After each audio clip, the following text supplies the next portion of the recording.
अस्सलाम फ्रेंड्स, ये हमारे जनरल साइंस एंड एबिलिटीज़ का सीरीज़ का तीसरा लेक्चर है और इस लेक्चर के अंदर हम कुछ इंटरेस्टिंग टॉपिक्स को डिस्कस करेंगे। आप जानते हैं कि ये जो हमारी प्रिपरेशन है ये अकॉर्डिंग टू द सीएसएस के सिलेबस के मुताबिक चल रही है और उसके साथ साथ जो बाकी टेस्ट आते हैं उन सब की प्रिपरेशन के लिए भी हमारे जो लेक्चर्स हैं वो आपको आपके लिए बेनिफिशियल होंगे।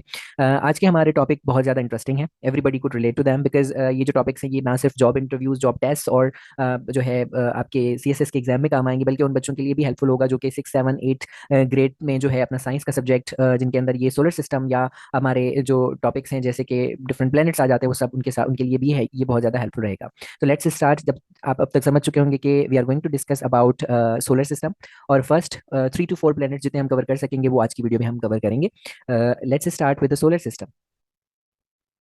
आपकी स्क्रीन पे इस टाइम आप देख सकते हैं कि एक पिक्चर आपको नजर आ रही है जिसके अंदर आपको सोलर सिस्टम हमारा जो है वो नजर आ रहा है। हमारे सोलर सिस्टम में आप जानते हैं कि 8 प्लैनेट्स हैं और सन है जिसके इर्द गिर्द हम जो है रिवॉल्व करते हैं सारे प्लैनेट्स, और उसके साथ साथ ड्वार्फ प्लैनेट्स भी आ जाते हैं, बहुत सारे अदर सेलेस्टियल बॉडीज भी आ जाती हैं जिनमें एस्ट्रॉइड्स हैं, कॉमेट्स हैं। तो ये सारी चीज़ें भी हम इसमें डिस्कस करेंगे। स्टार्ट करते हैं सोलर सिस्टम के बारे में, हम कुछ फैक्ट्स जो है डिस्कस करते हैं। हमारा जो सोलर सिस्टम है इट हैज़ वन स्टार जिसको हम सन कहते हैं, 8 प्लैनेट्स जो कि आप देख चुके हैं ऊपर, जिसको हम शॉर्ट अगर ट्रिक के मुताबिक को यूज़ करके हम अगर उसको याद करना चाहते हैं तो याद कर सकते हैं, लाइक MWEM JSUN। तो ये हम इससे भी अल्फ़ाबेटिकल ऑर्डर से भी हम अपने जो ऑर्डर है प्लैनेट्स का उसको याद कर सकते हैं। अच्छा, उसके अलावा 5 ड्वार्फ प्लैनेट्स हैं जिनको हम जो है ड्वार्फ प्लैनेट्स कहते हैं ड्यू टू देयर साइज, और उनके अंदर जो ग्रेविटी होती है उनके मुताबिक हम उनको ड्वार्फ प्लैनेट्स कह रहे होते हैं। नेक्स्ट वीडियो में हम इन चीज़ों के डिफरेंसेस को भी जानेंगे, जिसमें कि हम देखेंगे कि ड्वार्फ प्लैनेट, एक नॉर्मल प्लैनेट और एस्ट्रॉइड में क्या डिफरेंस होता है और किन बेसिस पे हमने उनको क्लासिफाई किया हुआ है। So we will explain those things in our coming videos. तो चले आगे बढ़ते हैं। इसके साथ साथ it has at least 290 moons and still discovering, more than 1.3 million asteroids and about 3,900 comets. It is located in an outer spiral arm of Milky Way galaxy. जैसे हम पहले कर चुके हैं डिस्कस गैलेक्सी को, जिसके अंदर आपने जाना था कि हमारी जो गैलेक्सी है वो स्पिरल शेप्ड है और मिल्की वे उसको कहा जाता है। अगर किसी ने वीडियो नहीं देखी है इस डिटेल में तो आप दोबारा जाके उसको देख सकते हैं, ताकि आपका ये जो गैलेक्सी के अबाउट के बारे में जो आपका व्यू है वो क्लियर हो जाएगा।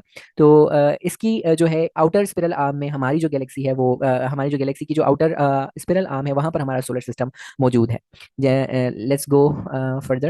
We call it the solar system because it is made up of our star, the sun, and everything bound to it by gravity. एक ग्रेविटेशनल फोर्स है जो कि सारे प्लैनेट्स को एक स्टार जो कि सन है उसकी तरफ एक एक पाथ के ऊपर उसको जो है बाउंड करके रखती है, जिसकी वजह से हम इसको सोलर सिस्टम कहते हैं। इसके प्लैनेट्स जो हैं जैसे आपने ऊपर पिक्चर में भी देखा, mercury, Venus, earth, Mars, Jupiter, Saturn, Uranus and Neptune, और उसके साथ साथ dwarf planets Pluto, Ceres, Makemake, Haumea and Eris, along with hundreds of the moons and millions of the asteroids, comets and meteorites.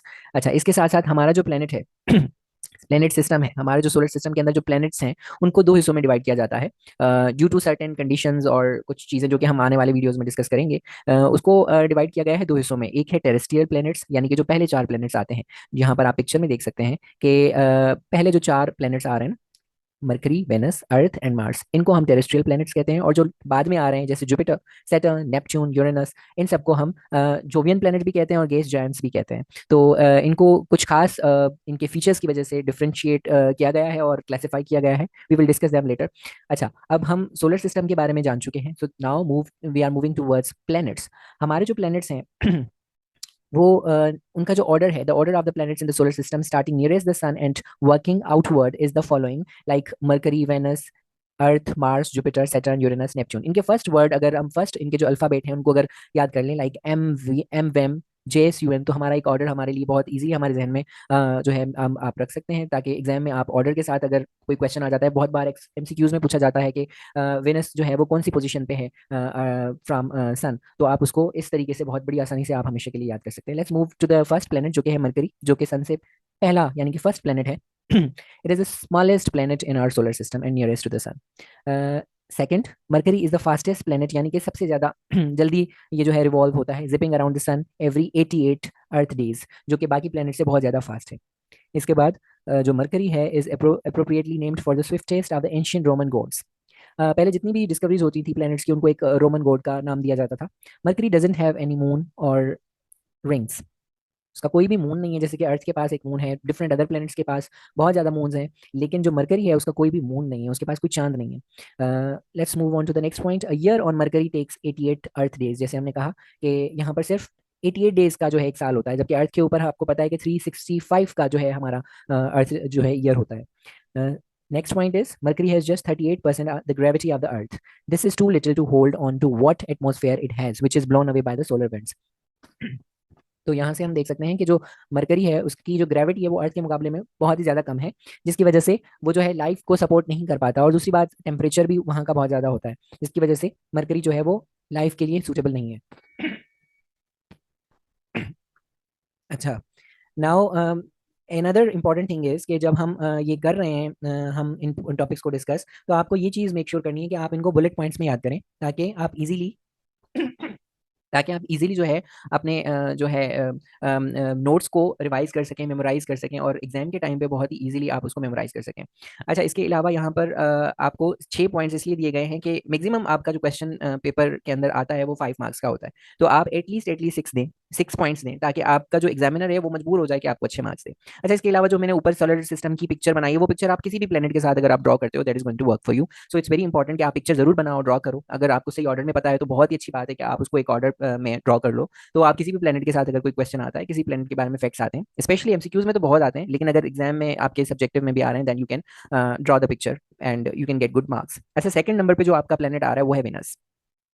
Venus जो है, it doesn't have any moons or rings again, and secondly Venus is nearly as big as the Earth with a diameter of 12,104 kilometre.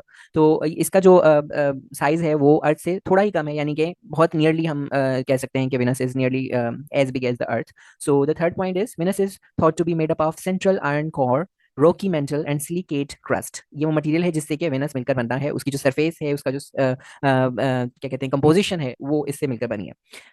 Fourth point is a day on surface of Venus solar day would appear to take 117 Earth days. यानी कि यहाँ पर जो हमारा दिन होता है वो सिर्फ 24 घंटों का होता है, लेकिन वहां पर जो एक सोलर डे है that appears to take 117 Earth days, तो बहुत बड़ा दिन होता है। Fifthly, a year on Venus takes 225 Earth days, जबकि उनका उनका जो साल होता है वो अर्थ के मुताबिक अगर हम देखें तो वो 225 अर्थ डेज का होता है। उनका जो ईयर होता है और जो उनका जो डे होता है वो 117 अर्थ डेज के जो है बराबर होता है।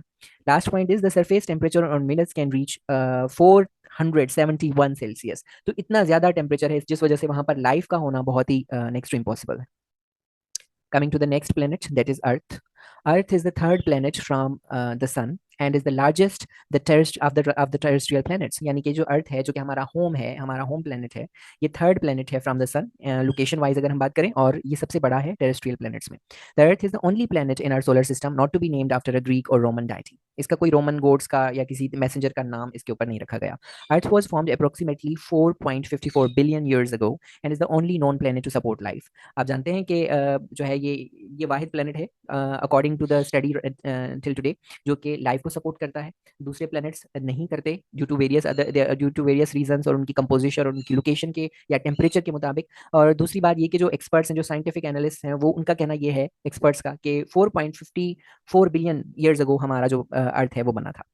हमारे प्लेनेट जो कि अर्थ है उसका एक मून है, यू नो दैट। मून को हम एक अलग टॉपिक के जरिए से भी पढ़ेंगे जब हम लूनर और सोलर इक्लिप्स को डिस्कस कर रहे होंगे, then we will discuss about the moon as an individual topic. Thirdly, it rotates in 23 hours 56 minutes. हमारा जो डे होता है वो 23 घंटों का और 56 मिनट्स पे मुश्तमिल है, और हर 4 मिनट जो है हमारे ऐड होते रहते हैं, जो कि आपको पता है कि फरवरी के एंड में जो हमारा 29th डे होता है 4 साल के बाद लीप ईयर में, उसमें वो ऐड होते रहते हैं। And we have a revolution period that is 365.25 days. अब 25 का कॉन्सेप्ट मैंने वही आपको जो बताया कि फिर वो 0.25 जो ऐड होके आपका एक पूरा दिन बन जाता है, और जो लीप ईयर होता है वो आपका 366 डेज का होता है। Fifth point is that our earth is the fifth largest planet in our solar system। अब आगे जब हम जाएंगे then you will find out कि बाकी planets के क्या क्या sizes हैं। अर्थ हमारा फिफ्थ लार्जेस्ट planet है in our solar system। And six point is only planet which supports life। इसका रिपीटेशन भी हो गया है, दैट इज द पॉइंट कि हमारा जो planet है अर्थ, उसके अंदर जो कंपोजिशन है, जो एटमोसफेयर है, वो हमारे लिविंग बींग्स के लिए, लाइफ के लिए सपोर्ट करता है, जो कि अदर प्लैनेट्स पे अवेलेबल नहीं है। जैसे कि आप कह सकते हैं कि ऑक्सीजन का होना, ग्रेविटी का होना, और एक सूटेबल इन्वायरमेंट जिसके अंदर हमारा जो है प्लांट सिस्टम काम कर रहा है, यानी कि एक सही जगह पर सही टेम्परेचर का होना। So all the things are supportive of life, and ये सिर्फ अर्थ के ही प्लेनेट जहां पर हम रहते हैं उसके अंदर पॉसिबल है। I think that's all for today.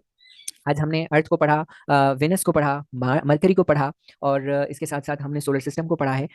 और ये बहुत ज़्यादा ज़रूरी है जानना कि ये जो हमने जो कुछ भी पढ़ा है ये किस ऑथेंटिक सोर्स से लिया गया है, because it's very important to be very satisfied and जब आप पेपर लिख रहे हो, जब आप कोई कोट कर रहे हो, या even when you are speaking about certain thing, when you are claiming something, you must have an authentic source. तो ऑथेंटिक सोर्सेज मैं यहाँ पर कोट कर रहा हूँ जहाँ से ये चीज़ें ली गई हैं, जो कि डॉक्टर आतिफ अली की बुक है जनरल साइंस एंड एबिलिटीज़, जो कि नेशनल ऑफिसर्स अकेडमी की एक फेमस बुक है। उसके अलावा नासा की वेबसाइट और स्पेस की जो वेबसाइट्स वहाँ से जो है डेटा लिया गया है। तो आप पूरे कॉन्फिडेंट के साथ इस डेटा को कहीं पे भी इस्तेमाल कर सकते हो, और इसको आप एज अ नोट, यानी कि इसके अगर आप स्क्रीनशॉट्स ले रहे हो, आप प्रिंट निकाल लो, या अगर आप उसको अपनी नोटबुक के अंदर इसको नोट कर लो, that is going to be very helpful. आपको मजीद कहीं जाने की जरूरत नहीं पड़ेगी। ये सारे फैक्ट्स एंड फिगर्स आपके एमसीक्यूज में, आपके जो है सब्जेक्टिव पेपर के अंदर, you are going to be very confident while using it, क्योंकि चीज़ें बहुत ही ज़्यादा कंसाइज तरीके से एक्सट्रैक्ट की गई हैं डिफरेंट सोर्सेज से और प्रेजेंट की गई हैं। I think that's all for today. I hope you understood, and